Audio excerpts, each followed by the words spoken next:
예. 자, 그 슬라이드에 띄워드린 말씀을 한번 읽고 시작을 하겠습니다. 다니엘서 4장에 있는 말씀인데, 하늘에서 소리가 내려 가로되 지극히 높으신 자가 인간 나라를 다스리시며 자기의 뜻대로 그것을 누구에게든지 주시는 줄을 알기까지 이르리라. 이게 이스라엘을 멸망시켰던 바벨로니아 그 느부갓네살 왕에게 줬던 말씀이에요. 그래서 이번 시간에 저희가 같이 상고하고자 하는 주제입니다. 우리는 하나님 얘기를 하면 눈에 안 보이시는 분이기 때문에 가상의 존재로 머릿속에서 자꾸 그려내요. 자기 마음속에서. 그러니까 인간 세상이 움직여 나가는 역사라는 거는 사람이 이뤄내는 거지 하나님하고 무슨 관계냐, 이 생각에 빠져들거든요. 그렇다면 생각을 좀 해주세요. 첫 번째부터 지금까지 저희가 살폈던 것이 뭡니까? 하나님께서 세상 만드셨다 그랬죠. 우주도 만드시고 생명도 만드시고, 사람은 창조주 하나님의 대리자로서 지구, 생명체를 다스리라고 보냈는데 타락했다, 이런 얘기를 쭉 하니까 그런가 보다 그래요. 그러면 그렇게 타락한 인간의 역사가 사람들이 자기 마음대로 끌고 가는 거를 하나님이 내버려 둔다고 그러면 그 죽은 신이죠. 그렇지 않겠습니까? 이걸 모른단 말이에요. 그래서 시대를 분별하는 힘이 없어요. 들은 이야기가 거부가 안 돼도 마음속에서 머릿속에 있는 사상을 생각하는 거지, 현재 내가 몸담고 살고 살아가는 이 시간 이 장소에 하나님이 개입하신다라는 사실을 인정을 안 합니다. 그래서 그 부분에 대해서 시간이 좀 길어도 중간에 한번 쉬겠습니다. 정신을 좀 가다듬으셔서 따라오시기 바랍니다. 기도하시고 시작하겠습니다. 하나님 아버지, 살아계셔서 저희에게 생명을 주셨을 뿐만 아니라 사람들이 살아가는 그 세상 속에 당신의 뜻을 이루고자 개입하시고 또 인도하시는 하나님을 이 시간 저희가 살피고자 하오니 함께하여 주시고, 기록된 말씀에서 하나님을 발견하는 은혜가 있기를 원하오니 인도하여 주옵소서. 예수님 이름으로 기도 올립니다. 아멘.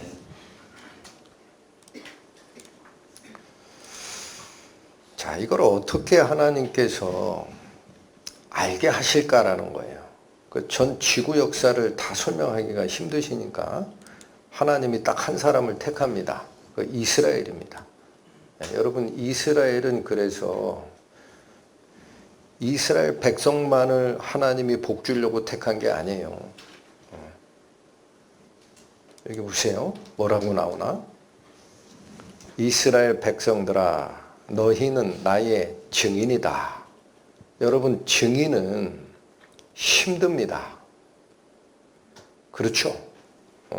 자기가 겪었던 일을 다 사람들 앞에 증언을 해야 하는 입장이지, 그 사람이 복을 받는 수혜자가 아니에요. 인간 법정도 마찬가지예요. 누가 문제가 생겼는데 내가 그 사건에 연루됐어요. 그 법원에서 호출 명령이 나옵니다. 선서하시고 증언 좀 해주십시오.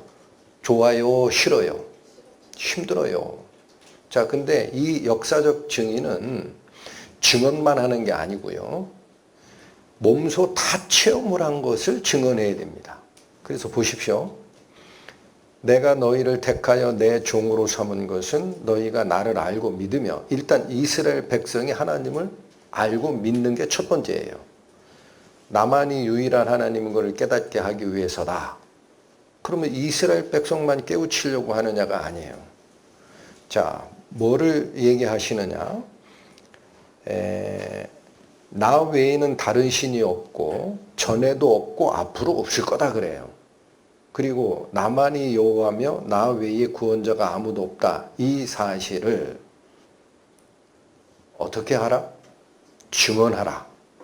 이게 핵심이 이겁니다. 나만이 유일한 하나님 신이시고 또 하나님 외에는 내가 겪고 있는 그 함정과 고통과 문제에서 꺼내실 자가 없다라는 거예요.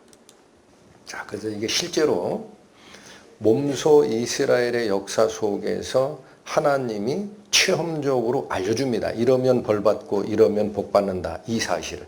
그러니 그거를 온몸으로 다 겪어야 되니 이스라엘 백성이 복받은 백성입니까? 레위기 말씀. 너희가 내 규례와 계명을 준행하면 내가 너희에게 철따라 비를 주리니 땅은 그 산물을 내고 밭의 나무는 열매를 맺히리라. 이거 하나님이 세상을 만들 때부터 계획하셨던 축복이 내려간다라는 얘기입니다. 이상 없이 내려갈 거다. 근데 반대가 있단 말이에요. 너무 많죠. 핵심만 봅니다. 내 법도를 싫어하여 내 모든 계명을 준행하지 않은 상태가 되면 놀라운 재앙을 내리겠다 합니다. 그렇게까지 되어도 내게 청종하지 아니하면 7배나 더 징벌하리라 라고 합니다.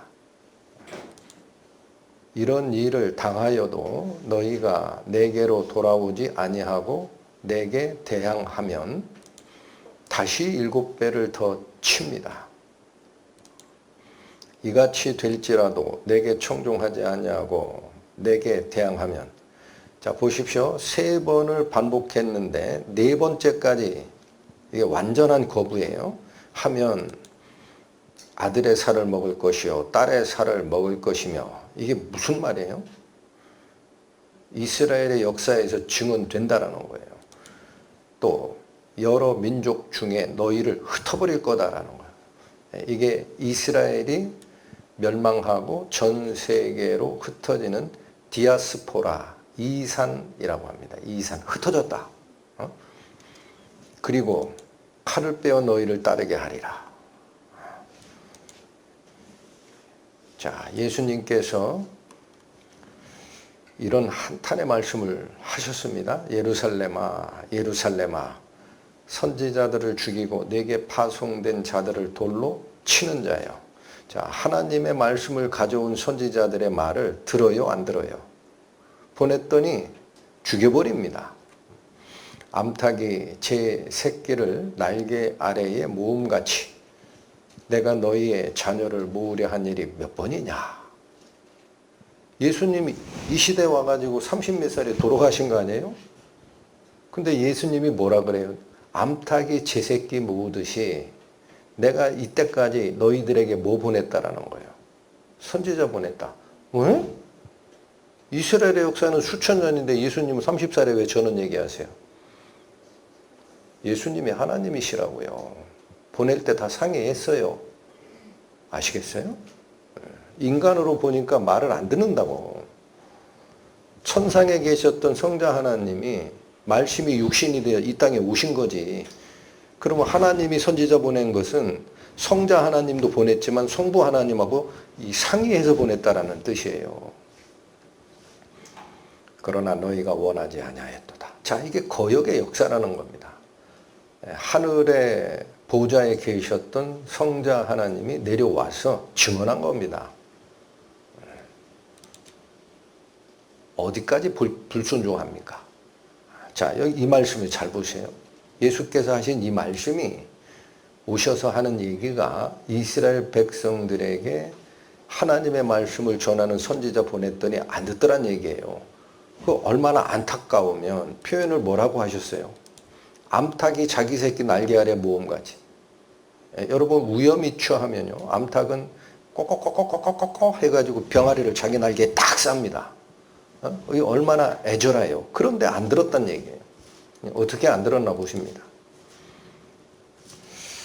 자, 포도원 주인이 이르되 어찌할까? 이 다른 비유를 또 드세요. 내 사랑하는 아들을 보내리니 그들이 혹은 그는 존대하리라. 양이 많아서 일부만 지금 발췌했는데 비유의 핵심이 그겁니다. 포도원 주인이 있는데 먼 나라로 여행 가는 상황이 발생했다. 그래서 이 포도원을 다른 사람에게 쇠주고 갔다. 그런데 때가 돼서 수확 때가 되니까 그 포도원 주인이 자기 종들을 보내서 사용료를 좀 내라라고 보냈다라는 거예요. 그랬더니 이 포도원을 책임 맡아서 경작하고 있는 사람들이 대가를 준 게 아니라 때려서 보냈어요. 2번 보내, 3번 보내, 계속 때려 보내는 거예요. 돈은 안 주고. 응? 그러니까 포도원 주인이 마지막에 누구 보내냐면 내 아들 보내면 걔는 안 때리고 이제는 존중하겠지. 초록색 글씨가 그 뜻입니다. 내 사랑하는 아들을 보내리니 그들이 혹 그는 존경할 거지 하고 마지막에 아들을 보냈다. 이 아들이 누구예요? 성자 예수님 보내신 거예요. 그랬더니 농부들이 그를 보고 서로 의논합니다. 그리고 결론을 뭐라고 내요? 이는 누구라? 자, 이게 인간 세상에서 이해하기 쉬운 비유를 드신 거예요. 포도원 주인 다른 먼 나라로 여행 갔는데 그 상속자가 유일하게 아들 하나가 있다라는 거예요. 그거 보냈다라는 거야. 그러니까 존경하기는커녕 뭐예요? 얘를 죽여버리면 상속자 없어졌잖냐. 우리가 이거 차지하지. 검정색 글씨 잘 읽으세요. 이는 상속자니 죽이고 그 유산을 우리 것으로 만들자. 이렇게 논의를 했어요. 응? 그리고 어떻게 합니까? 포도원 밖에 내쫓아서 죽였습니다. 이거 누구 죽이는 상황을 미리 예수께서 예언하신 거예요. 하나님의 아들 독생자 예수 그리스도를 구원자로 보냈더니 존경하고 받아들이기는커녕 얘 죽이면 우리게 된다 나머지. 이게 누가 이 마음을 품었던 거냐? 그때 종교 지도자들입니다. 잡아 죽였다라는 거예요. 15절 밑에 줄 그런즉 포도원 주인이 이 사람들을 어떻게 할 것 같냐 이거예요. 와서 그 농부들을 진멸하고 포도원을 다른 사람들에게 주리라. 이렇게 된다라는 거예요. 그래서 진멸의 역사가 일어납니다. 여기 보세요. 애굽에 여러분 애굽 그러면 저기 성경 말씀 처음 듣는 사람은 무슨 소리야 그래. 저거 에집트예요. 영어 발음이 에집트 나죠. 우린 이집트라고 하는데 영어 보신 분 알아요. 에집트. 그거를 트 발음 빼면 애굽이에요. 이집트에서 종살이 했어요. 그렇잖아요. 400년간. 근데 그거를 출애굽이라는 건 거기서 빼내신 거거든요. 하나님이 신적 능력으로. 그리고 뭐냐면 너희는 이제부터 내 계명을 기준 삼아서 살라 하고 십계명 주셨어요. 근데 이스라엘 백성이 이걸 지키며 살아요? 안 지켜요? 자, 이렇게 살았다는 거예요. 이렇게. 생명의 근원인 하나님은 내버렸습니다. 그리고 뭐를 쫓았어요? 물질적 복을 위해서 우상을 섬기기 시작합니다. 바알신 섬기고 아세라신 섬기고 성전 바깥마당 벽에다가 별의 별걸 그려놓고 섬겨요. 응? 이게 이스라엘 왕국이 망하기 바로 직전의 모습입니다. 에스겔서에 다 예언이 돼 있어요. 그러니까 하나님이 이 유다 왕국을 멸망시켜버렸어요. 안 되겠다. 한 번 더 기회를 줬어요. 그래서 이 바벨론에 포로 잡혀가게 하고 딱 70년을 약속을 합니다. 하나님이. 미리 약속을 해요. 너 70년 동안 벌을 받는다. 다시 돌아오게 내가 한다. 하고 돌아왔어요. 그럼 이제 정신 차렸겠지. 하고 하나님이 뭘 보내요? 당신의 아들 예수님을 보냈어요. 내 아들이니 내 아들은 존경하겠지. 존경했습니까? 십자가에 못 박아 죽였습니까?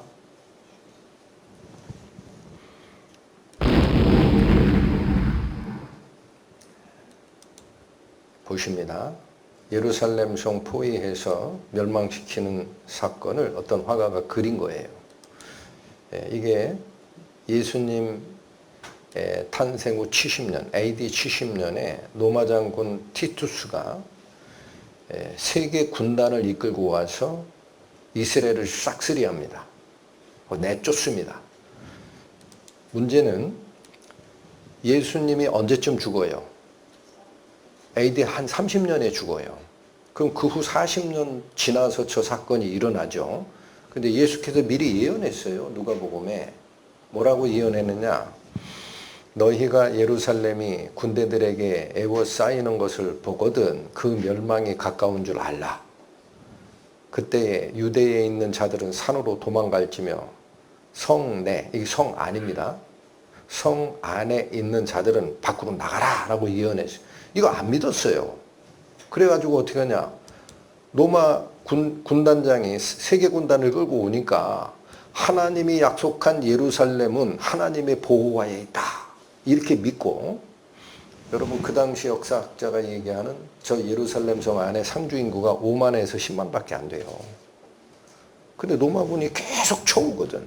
하나님의 성으로 피하면 우리를 보호하시겠지 하고 몰려 들어가는 게 한 100몇십만이 들어가요. 저 성으로. 그러니까 그 중에 110만 몰살당합니다. 110만이. 일부 살았어요. 예수 그리스도 말씀 믿었어요? 안 믿었어요? 자, 저때 상황입니다. 생각을 해주세요. 상주인구 5만 10만이 살만한 예루살렘 성 안으로 한 150만 명이 들어갔다고 치세요. 먹을 음식이 떨어져요? 안 떨어져요? 저거 포위작전이 몇 달 가거든요. 음식이 다 떨어져요. 그래가지고 나중에 뭐 잡아먹느냐? 자기 애 잡아먹어요. 여기 기록이 나와요. 유대 역사가 요세푸스가 쓴 유대 전쟁사에 나옵니다. 책 페이지 제가 사진 찍은 거예요. 빨갛게 표시한 이 부분 있죠?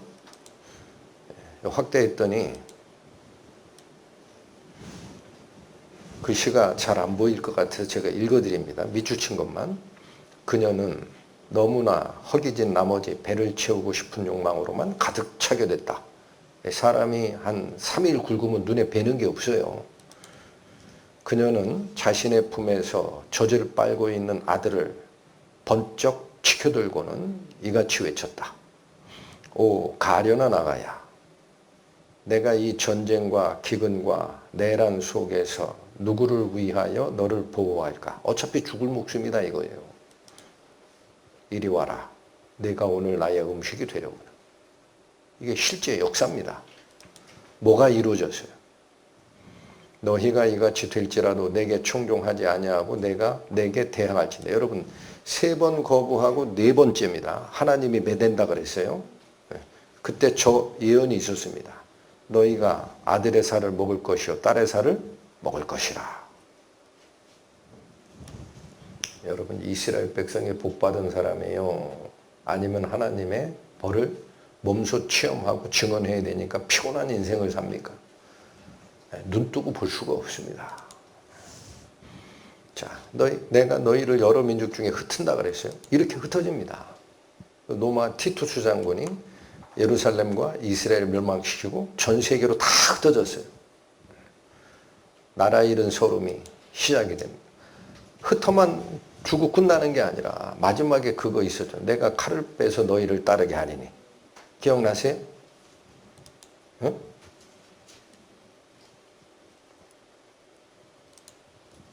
여기 마지막 보여요? 안 보여요? 자, 그래서 저것도 요약한 건데 여러분 이후에 십자군 전쟁 때는 십자군 전쟁이 뭐 한 거죠? 여러분 이 1096, 1270년대 이때는요 예루살렘을 기독교가 그걸 지배하는 게 아니라 이스라엘은 세계로 흩어졌어요. 이슬람 군대가 거길 지배하고 살고 있었다고. 그러니까 야, 왜 예루살렘 하나님의 성을 이교도 이슬람이 지배하냐? 우리가 탈환하러 가자 해서 유럽에 있는 하나님 믿는다라는 십자가를 쫓아가는 그 사람들이 수복전쟁하러 계속 열차를 보내거든요.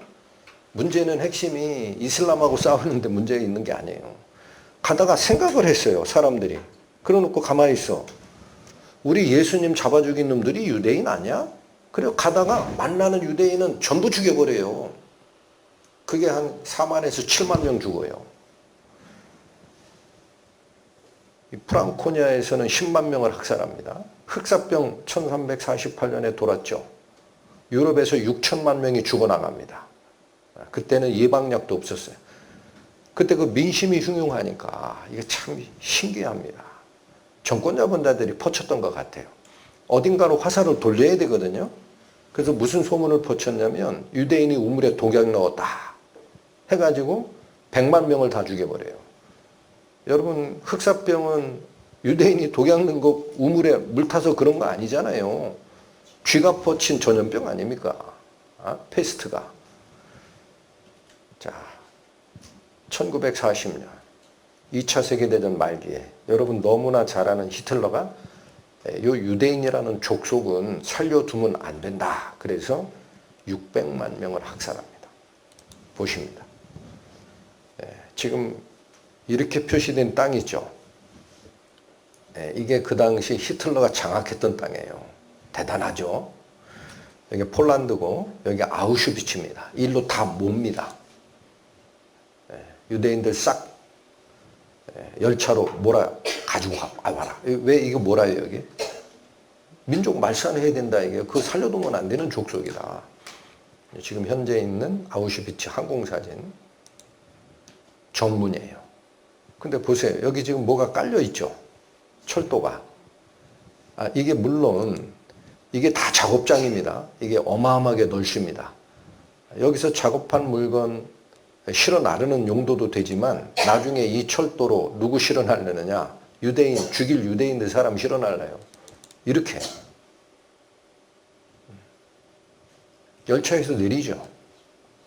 가두고 나서 못 도망가게끔 전기철조망, 고압 전기철조망을 숙소에도 치고 아우슈비츠 수용소 외곽에도 또 칩니다. 이 3중 철조망. 여기 벌써 2중이죠. 여기 넘어가도 여기 못 넘어가요. 근데 첫 번째도 못 넘어가더란 얘기야. 왜 그래요? 6000볼트 고압 철조망 사람 몸에 닿는 순간 어떻게 돼요? 죽죠. 저거 넘어가다가 죽은 사진입니다. 이 사람은 자살했대.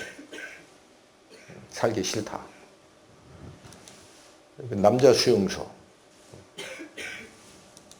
600만 명을 모아서 집어넣었다가 죽이려고 그러면 이게 숙소입니까? 고의 모셔다가 죽인 게 아닙니다, 여러분. 어느 사진이에요? 강제 노역시킵니다. 이거 뭐 미국 하는 거 같아요, 여기? 이게 뭐 같아요? 돌이에요, 돌. 이게 엄청 커요. 이런 돌 하나 매보셨어요? 여기 계단으로 올라가서 원본 사진 너무 커가지고 제가 자른 건데 저 위에 뭐를 지금 지어요. 이렇게. 그 이게 다 뼈만 남고 말랐어요. 등. 노역이야 뭐 어차피 수용소에 들어가면 시키겠지. 비인간적인 일들이 일어납니다. 유대인 40만 실험용으로 살해했습니다. 여기 이 신문 기사인데 확대하면 여기 지금 뭐 하죠? 그죠? 군복 입은 사람들이 이게 커다란 욕조 같은 데예요. 그 사람을 여기다 집어넣고 누르고 있어요. 못 일어나게. 이게 얼음물이라는 거예요. 그래서 도대체 사람은 얼음물에 집어넣으면 얼마 만에 동사하느냐 이걸 지켜본 거예요. 이건 해부용으로 씁니다. 그냥. 일반적으로는 할 수 없는 의료 실험을 해요. 이건 그 유명한 쌍둥이 실험이에요. 두 애가 닮았죠. 이게 뭔가 하고 기사를 봤더니 생체적 특성이 똑같은 애 쌍둥이니까 한쪽에다만 그 생물학 실험을 합니다. 그래서 정상인과 달리 어떻게 반응하느냐 이걸 봤어요. 중요한 600만 대학살에 사용된 가스실입니다. 현재 사진입니다. 과거에는 이걸 어떻게 썼느냐 했더니 가스실 들어가라 그러면 안 들어갈 거 아니에요. 그래서 원래 이거 샤워실이다라 그랬어. 여기 지금 다 샤워하는 사진 보이죠? 그리고 맞고 나서는 뭐냐면 여기서 물이 나오는 게 아니고 가스가 나옵니다. 이게 그때 사용했던 지클론 B라는 가스. 지금 그 현장 보존 사진입니다. 이게 다 벗겨요. 샤워시킨다니까 벗어야지, 그죠?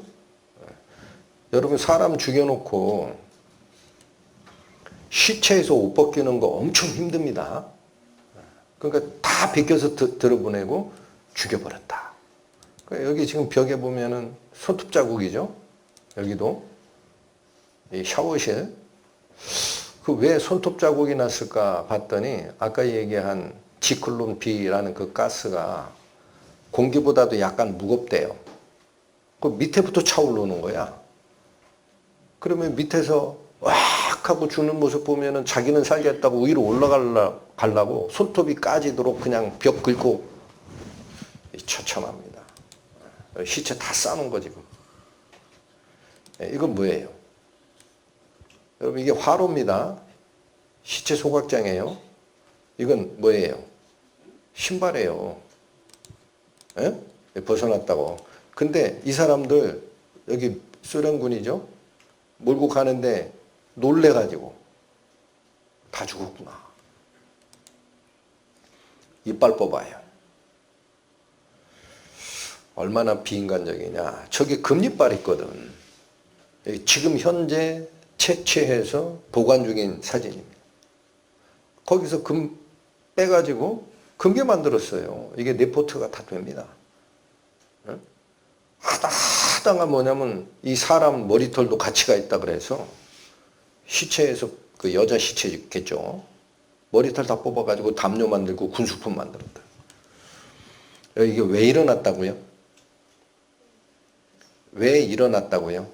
우리는 그냥 히틀러가 600만 학살을 했다, 비인간적이다 그러고 끝내죠. 하나님의 계획표에는 뭐라고 그랬어요? 3번의 경고를 하고 마지막에 안 들으면 너희가 아들의 살도 먹고 딸의 살도 먹을 때가 되고 내가 전 세계로 너희를 흩을 것이고, 마지막에 경고가 뭐였어요? 칼을 빼어 너희를 따르게 하리라. 역사가 우연입니까? 하나님의 계획표 안에 있습니까? 2000년이 지나갑니다. 중요한 건 이겁니다. 하나님께서 증인 세우라고 그랬어요. 이스라엘에게. 그러면 멸망시켰으면 역사가 뭐라고 증언할 것 같아요? 여호와 하나님 쫓아가던 이스라엘은 하나님의 분에 진노에 해가지고 멸망했대. 그 여호와라는 신 믿으면 안 돼. 그러고 끝날 거 아닙니까? 그래요. 하나님은 하나님의 법칙을 떠난 자가 어떠한 벌을 받는가를 보여주는 게 목적이지 이스라엘을 멸망시키는 게 목적 아니에요. 그 2000년 좀 지나서 1948년에 AD 70년에 전 세계로 흩어진 이스라엘 백성이 1948년에 독립을 합니다. 이게 신기합니다. 독립 가능합니까? 여러분, 우리가 일본에게 우리나라 땅에서 우리나라 백성과 같이 살면서 36년을 지냈어요. 일제 36년. 근데 역사학자들이 뭐라고 예상하느냐? 우리 땅에서 우리 백성과 같이 살아도 그 언어 말살 정책 이런 거 있죠. 창씨개명하고 이거 100년 갔으면 대한민국 민족성 사라졌다라고 그래요. 100년만 가도 그건 문제가 생긴다. 근데 저 사람들은 다른 나라로 다 흩어져 가지고 칼이 쫓아다니면서 핍박받고, 그러면 피가 섞이고 혼혈이 될 가능성부터 해서 얼마를 지나간 겁니까? 대충 2000년 지났어요. 그럼 저 민족이 살아있어요? 죽어 마땅하지. 근데 살아난단 말이에요. 저거를 기적이라고 하는데 저는 아니라고 봅니다. 하나님의 역사하심이에요. 이 모든 일이 내게 임하여 환난을 당하다가 끝나래. 자, 여러분, 하나님이 정하신 마지막 시점이 되면 그 뜻입니다. 내가 내 하나님 여호와께로 돌아와서 그의 말을 청종하리라. 내 하나님 여호와는 자비하신 하나님이심이라. 하나님이 끝까지 죽이는 게 목적이다. 회복이 목적이다.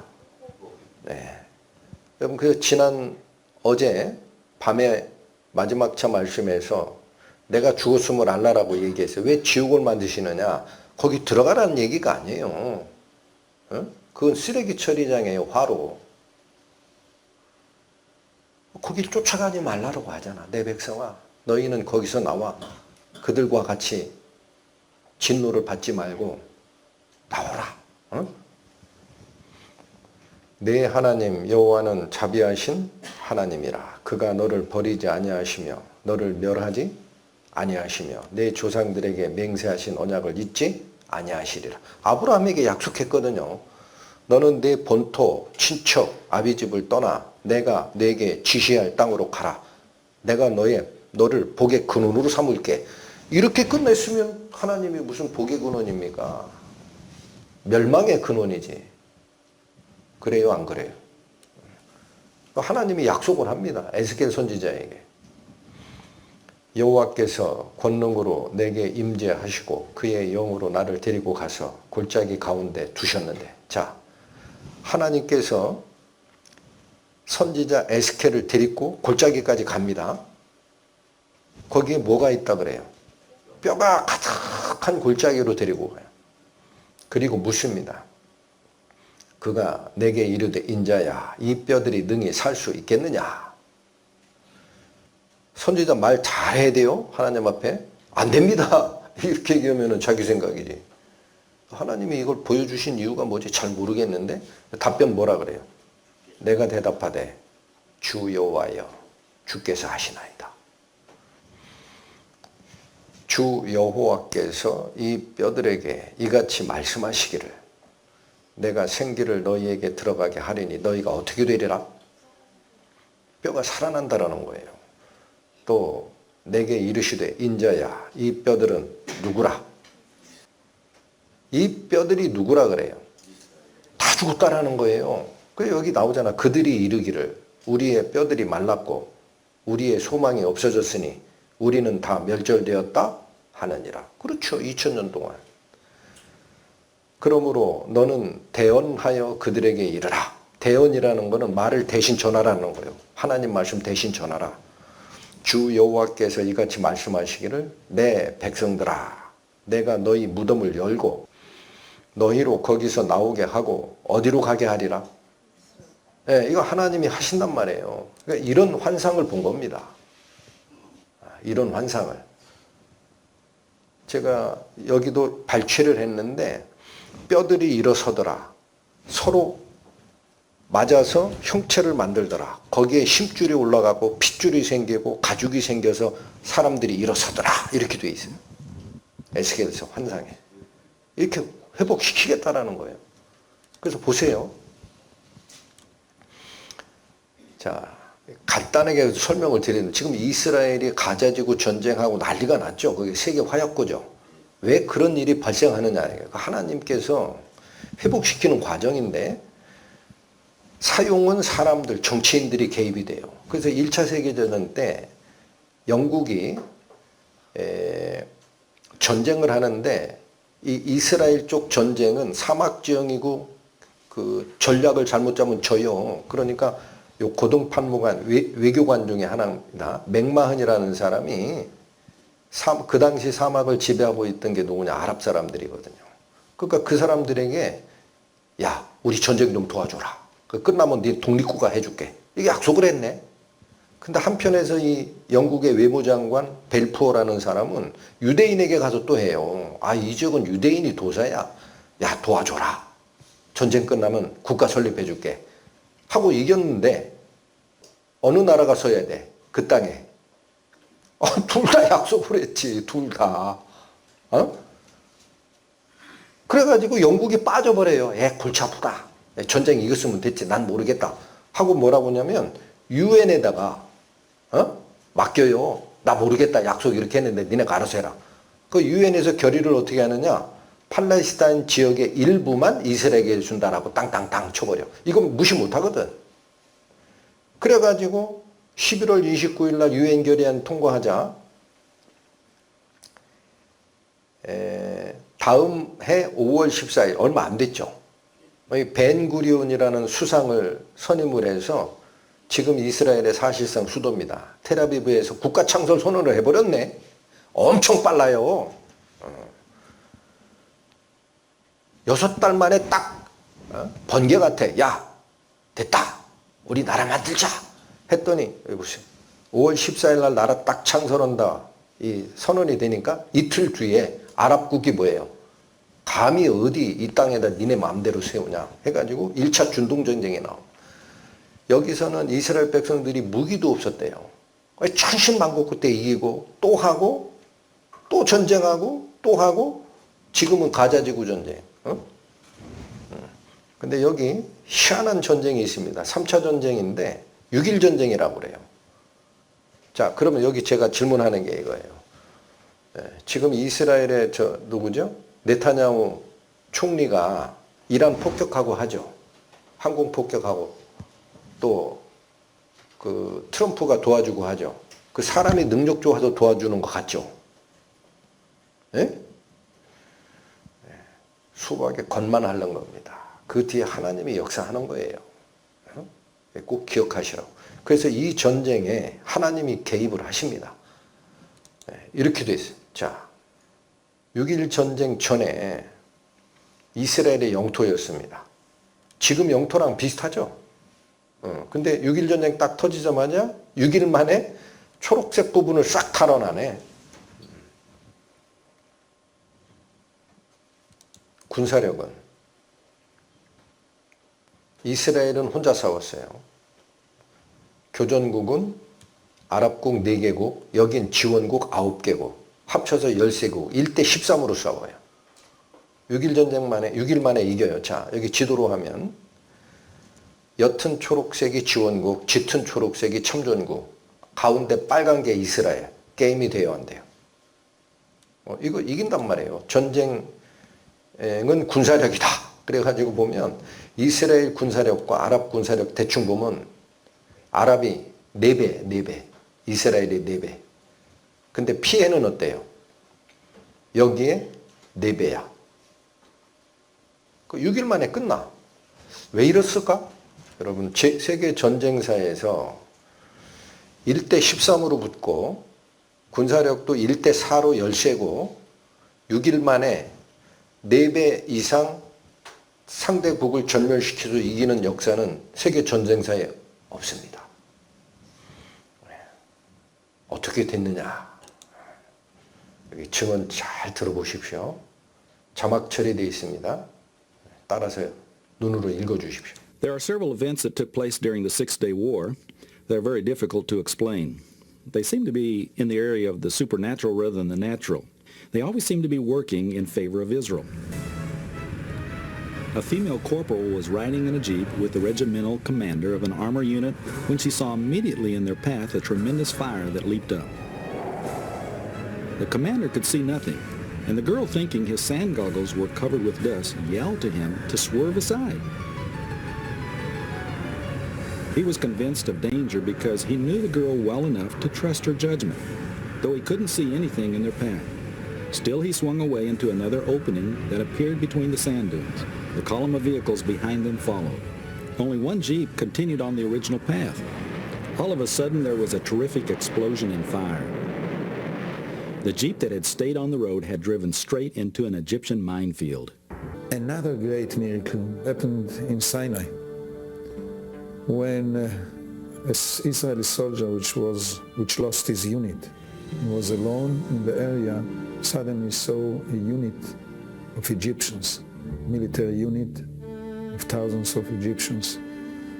And suddenly when they saw him, they lifted their hands up. They walked to him, ready that he will take them to captivity. He was surprised. He did not believe what he saw in his eyes, but he did it. He took them to captivity. They walked after him, and he walked to the main unit that he lost. When he came to his unit, the unit was shocked. They rubbed their eyes. They didn't believe. One Israeli soldier is leading after him thousands of Egyptian soldiers with their hands up, ready to go to captivity. So they took them to captivity and immediately made the research with the Egyptian officers. What happened here? How you gave up for one Israeli soldier? And they answered, he was not alone. Together with him were thousands of angels, each one of them with a gun in his hands, ready to shoot us. And they said, we are ready to fight against Israeli soldiers. We are not ready to fight against the angels of God. Well, if we look into the scripture, we find that Elisha also was surrounded by the enemy at one time. His servant said, what are we going to do? He said, Lord, open up his eyes. Suddenly his eyes were opened up to supernatural beings. And the same is true in this war as well. The story goes that the Egyptians were coming up onto the southern border of Israel when a hand actually came out of the sky. And as a result, they were fearful and they fled. And that was a story that has come out from the Egyptians, who said there was something that happened supernaturally. All these stories is not mystical stories for books. This is a reality in the life of Israel. That's what makes our next story all the more mysterious. Since 1948, Jerusalem, the center of the Jewish faith and holy to Christianity and Islam, has been a divided city. Israel controlled the western half of the city, and Jordan retained control over the eastern half, which was the old city. On June 5th, 6th, and 7th, there had been fierce fighting all around the eastern flank of the old city. But on the morning of June the 7th, the third day of the war, the Jordanian guns fell silent. General Uzi Narkis of the Israeli Defense Force was leading the charge on the city. He tells us that on the fourth day, some kind of an airy calm came over the city. At the beginning, he thought that it was some kind of a trap. But the scouts told him that the city was in fact empty. The Jordanian army had left the night before, leaving all the equipment behind. And without even shooting one bullet, the Israelis were able to enter into the city, taking the Temple Mount and reaching the Western Wall. In 1948, the Arabs had sealed off the old city. The Jews had been unable to come to this place, the most important place in the world to these people. Here they could give thanks and pray to the God that had watched over them for so many thousands of years. And was Bible prophecy fulfilled when Israel took possession of Jerusalem? The most important factor of the Six-Day War was the fact that Jerusalem was united. And many of the prophets talked about the unification of Jerusalem, which happened in the Six-Day War. The fact that Israel regained much of the Promised Land as a result of the Six-Day War is significant, especially in terms of the fulfillment of ancient Bible prophecies. These writings tell us that the Jews would be scattered throughout the world on 3 separate occasions. They also predicted that each time the Jews would return to Jerusalem. Well, 2 of the 3 returns came to pass in biblical times, but it's the third occasion that's most significant, and that began with Israel's reclaiming of Jerusalem in the Six-Day War.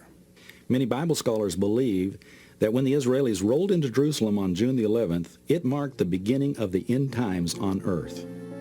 Now, in Bible prophecy, the end times refers to a period of cataclysmic natural disasters, famine, and war that would precede the end of the world. These events will lead up to one final conflict, one horrific battle, Armageddon. 자막으로 처리되는데 다 읽으셨어요? 뭘 증언하는지 아시겠죠? 하나님의 전권적인 기적적 사건이 인도의 핵심이다라는 겁니다. 자, 그래서 이게 계속 독립 후에도 본국으로 귀환을 하는데 이 예언대로 됩니다. 두려워하지 말라. 내가 너와 함께하여 내 자손을 동쪽에서부터 오게 하며 서쪽으로부터 너를 모을 것이며. 자, 동서남북에서 다 모은다는 뜻인데 핵심이 북쪽과 남쪽에게는 좀 더 강조를 합니다. 내가 북쪽에게 이르기를 내놓으라. 남쪽에게 이르기를 가두어 두지 말라. 그리고 이렇게 얘기하세요. 내 눈을 들어 사방을 보라. 무리가 다 모여 내게로 오느니라. 내 아들들은 먼 곳에서 오겠고 내 딸들은 안기어 올 것이라. 저 구름같이 비둘기들이 그 보금자리로 날아가는 것 같이 날아오는 자들이 누구냐. 여기 보세요. 이게 이스라엘이고 북쪽에게 이르기를 내놓으라. 여기가 어디예요? 소련 쪽이에요. 그래가지고 소련의 여러분 출애굽 때는 이스라엘 백성들 전체가 이집트에 포로살이를 했죠. 이산이 되고 나서 소련의 유대인들이 300만 명이 거기 있었어요. 그러니까 여기서 가져와야 되거든. 그 저기 보면 밖에 속에 소련 유대인이라고 나오죠. 이게 얼마냐 했더니 320만 명이 독립했다라는 소리를 듣고 가기를 원했어요. 근데 소련이 놔줘요? 안 놔줘요? 안 놔줘요. 그 값싼 노동력을 왜 놔줍니까? 이게 누가 나서느냐? 미국이 나서요. 그래서 대소 최혜국 법안을 통과시키는데 조건이 뭐냐면 유대인 자유이민을 보장해라. 미국이 나섭니다. 그래서 옵니다. 1차 소련 유대인 40만 명을 출국 허용하는데 올 방법이 없죠. 걸어가라고 하지 못하고. 이번엔 프랑스가 비행기편 제공해요. 이렇게 다 와요. 남쪽에게 이르기를 가두어 두지 말라. 자, 이게 어디냐 했더니 여기 또 이디오피아예요. 그래서 여기 이디오피아는 참 특이한 지역입니다. 솔로몬 왕 때 예배하러 왔던 시바 여왕, 스바라고도 합니다. 그분이 다스리던 지역이 나중에 이 지금 말제선장에도 나옵니다. 여기가 이디오피아죠. 근데 그 당시에는 요 지역이 교류하고 있었어요. 요 지역이. 그래서 여기 가가지고 돌아갈 때 유대인들이 일부가 각오해가지고 혼혈이지만 베타 이스라엘이라고 합니다. 베타 이스라엘이 여기 많이 살았어요. 그 유대인이거든. 혈족이 돼도. 근데 여기 이디오피아에 문제가 생겼어. 그래가지고 구해냅니다. 그 뭐라고 그래요? 현대판 출애굽기다. 그 이디오피아, 여기 작아서 안 보이죠? 여기 이디오피아 보이죠? 이디오피아에 있는 사람 모세 작전으로 끌어내는데 벨기에 항공사가 전 세계를 동원해서 12,000명 공중 수송합니다. 한 번에 끝나는 거 아니에요. 또 문제가 생겼어요. 그래서 이디오피아에 있는 유대인을 이번에는 14,000명 공중 수송을 합니다. 여기 이 항공기 사진이 이게 수송기가 아니에요. 응? 여기 잘 보세요. 여기 유리창 보여요? 여객기예요. 그런데 좌석에 태워가지고는 어느새 데려와. 좌석 다 뜯어 그랬어요. 다 채워 넣어. 그래가지고 다 탈출시켰잖아요. 응? 이때만 날라온 게 아닙니다. 사실은 이스라엘 독립하고 여기 740대 비행기 타고 고국으로 가요. 그 방법밖에 없거든. 빨리 가야 되는데 땅을 통해서 가려고 그러면 주변국들이 다 아랍권이야. 비행기로 가. 모세 작전, 솔로몬 작전도 비행기로 공사하고. 자, 뭐가 이루어져요? 날아온다. 여러분, 이 예언이 일어났던 이사야는 예수님 오시기 전, 여기가 한 BC 700년 정도 돼요. 그럼 지금까지만 한 2500년 전에 이 날아오는 게 뭐야? 이스라엘 역사를 공부하자는 얘기가 아닙니다. 이걸 통해서 뭐를 발견하자라는 뜻이다? 그렇죠. 그 뒤에 이 역사를 이끌어갔던 주체가 있다라는 거예요. 그게 하나님이다. 다시 봅니다. 모으고 나서도 그 2000년 동안 떠돌이 그 신세를 지고 있던 이스라엘이 그 땅을 떠난 다음에 저기가 버려진 땅이에요. 이 역사를 아는 분이 별로 없어요. 그래가지고 황무지였다고. 사람이 안 사는 땅이었어요. 떠듬떠듬 유목민들이 살았지. 근데 거기에 나라 만들어 놓고 나서 사람 살게 하려고 그러면은 뭐부터 해야 돼요? 농사 짓게 해야지. 하나님이 그 약속했다니까요. 여기 보세요. 전에는 지나가는 자의 눈에 어떻게 보이든 황폐하게 보이는 그 황폐한 땅. 이 땅이 앞으로 경작이 될 것이다. 여기 지금 보시면 이분이 1856년이니까 이스라엘 독립하기 전 100년 전쯤 됩니다. 한 90년 전이에요. 1948년에 독립했으니까 그 땅을 직접 걸어본 사람입니다. 여러분 누구냐면 이 할아버지 톰 소여의 모험이라는 우리 아는 책 있죠. 그 작가예요. 그래서 세겜에서 예루살렘까지 걸어봤대요. 얼마를? 40마일을. 40마일이면은 한 70km 가까이 됩니다. 그런데 본인이 직접 걸어보면서 나무 한 그루 한 사람 보지 못하는 땅이었다라는 거예요. 그 여기 마크 트웨인이 The Innocents Abroad라는 책에서 밝힌 겁니다. 그러니까 그 땅은 주인이 없는 땅이에요. 응? 그래서 여기 보세요. 1922년에 그 당시 그 모습이에요. 사람 사는 땅이에요. 황량한 황무지예요. 이거를 어떻게 사람 살게 만드느냐 했더니 사람이 노력을 하긴 합니다. 하나님이 인도하신 거죠. 자, 저 제목 뭐라고 돼 있어요? 황무지 일과 젖과 꿀이 꿀의 땅으로 만든다. 그래서 이게 이스라엘은 협동농장이 있어요. 여기가 주체가 돼가지고 아무리 노력해도 저거 황무지를 농사 짓는 땅으로 만들려면 방법이 없는데 어떻게 했나 봤더니 이스라엘 지도예요. 요 위에 무슨 산이 있느냐? 헐몬산에 있어요. 저기는 지금 이스라엘의 군대가 레바논 사태 이후에 저 헐몬산 정상에다가 파견했습니다. 저기를 못 지켜내면은 물의 근원이 되는 수원지를 뺏기면 이스라엘 큰 문제 생겨요. 그 저기 사진 보시면은 높이가 2,800m면 백두산보다 높죠.